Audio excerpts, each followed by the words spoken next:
ইতিমধ্যে অ্যাম্বুলেন্সে করে এই মুহূর্তে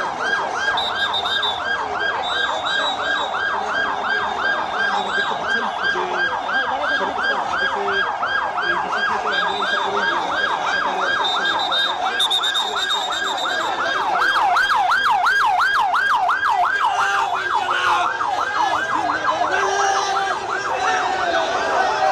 এখানে যখন আসে এবং ডাক্তাররা যখন রিসিভ করে ওই সময় তার অবস্থা বেশি খারাপ ছিল, একবার কার্ডিয়াক অ্যারেস্ট হয়ে গিয়েছিল।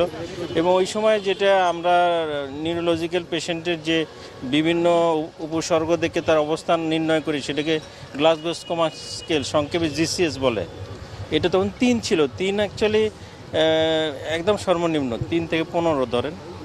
তো সেখান থেকে ডাক্তাররা তাকে ইন্টিবিউট করেছে, করে মোটামুটি অবস্থার উন্নতি হয়েছে এবং এখন আর্টিফিশিয়াল ভেন্টিলেশন